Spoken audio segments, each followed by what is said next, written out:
ఆవకాయ ఆంజనేయ కథ మొదలెట్టినాడు చూడారయ్యా శక్తినంతా కూడగట్టి చెట్టు దులిపినాడు అంజయ్య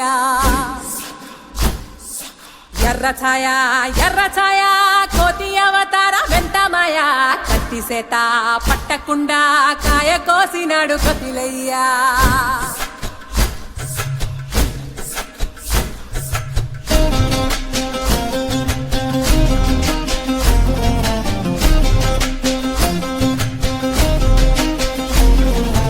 అంజనమ్మ ముందు పంజుల్ పుంజుల్ సీడి మామిడి ముక్కలు కుప్పల్ తెప్పల్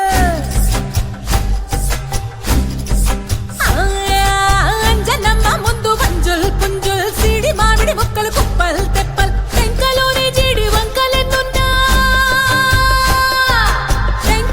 జీడి వంకలెన్నున్నా పులిగోరు పళ్ళతో పరపర తీశాడు రో అంజనాద్రి